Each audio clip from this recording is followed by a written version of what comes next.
Hi guys, welcome to my channel. So in this video, let's look at some of the hidden features of the iOS 16. I'm not going to talk about the prominent ones like lock screen widgets, battery percentage display, etc. But we'll look at all those ones which are not straightforward, which are a bit hidden from iOS 16 settings.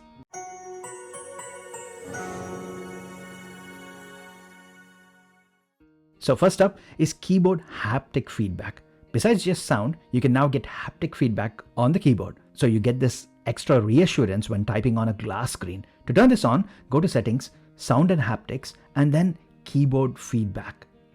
Then toggle the haptic option. Now you can feel your keyboard taps. Next, photo lock via Face ID. You can lock both hidden and recently deleted photo albums via Face ID now. This setting is in the photo section, and even when someone tries to turn it off, it asks you for Face ID or password confirmation, unlike previously where you could just go and turn it off from the settings without any authentication. It's not completely there, as they could have added the options like custom passwords, etc. But still, it's in the right direction for having that completely secure and passcode protected albums and folders. Next, lock screen widgets. They're really cool. And if you want to know all the available apps that support these new lock screen widgets, then simply head over to the App Store and search for lock screen widgets. Here you can see the list of apps which do support that, and then install the ones which you like. Next is copy and paste into anything. This really is an amazing feature and needs both your hands for convenience. So simply tap and hold on an image until you get this subject copying animation, and move your hand away to separate the copied subject. And with your other hand, close down the current app and go to any app where you want to paste this, and just like that, it pastes the subject without the background. It's really insane.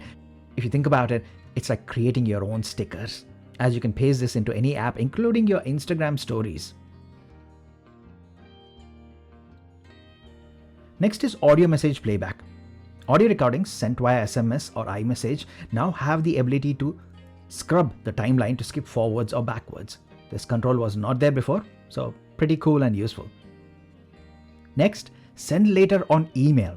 On the Mail app, you can actually schedule to send an email later. To do this, just tap and hold on the send arrow and you'll get the option to schedule your email send.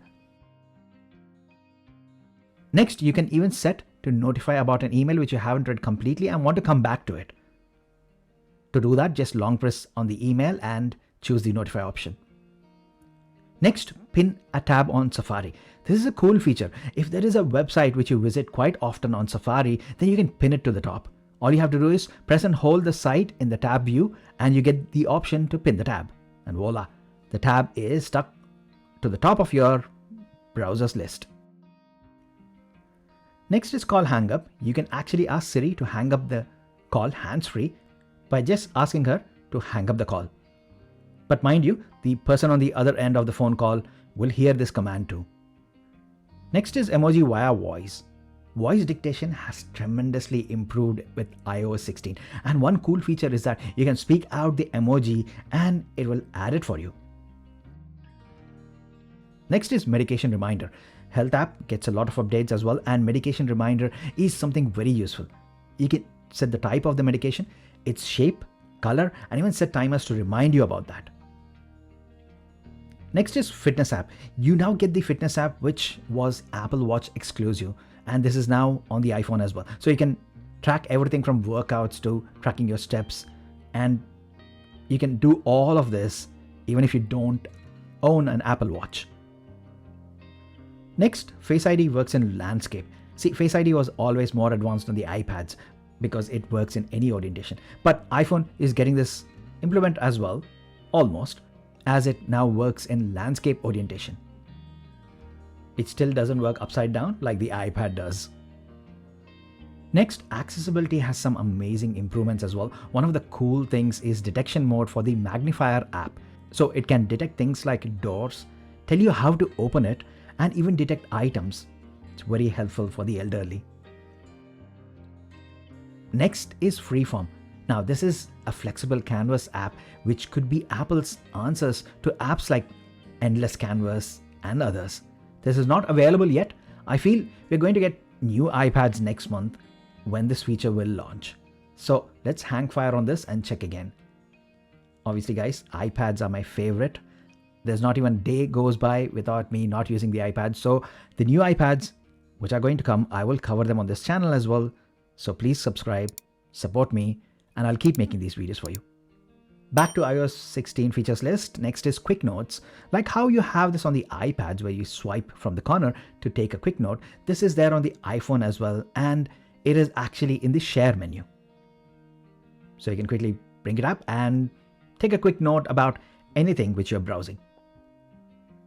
Next, notifications on your lock screen have got different styles to choose from, so you can see all that under settings and notifications. You get to choose stack, list, or even just the count of the notifications. Next is this pagination option on the home screen. By default, it shows search, and when you tap on it, it brings the search. It still works when you swipe on it, as it toggles you between different pages. But if you want to turn this off for any reason, you can do so by going to settings, home screen, and then toggle off show search on home page. Now you just have the previous standard dots. So those are some quick hidden features which I found to be useful. I hope you like it. Do let me know what your favorite feature of iOS 16 is. Mine has to be that lock screen because it's absolutely amazing and gives so much customization onto your iPhone. iPhone 14 is on the way, guys, so I will make more videos and accessories about that. So please subscribe, support my channel, and I'll keep making these videos for you. As always, thanks a lot for staying with me until the end. I will see you in my next video. Bye for now.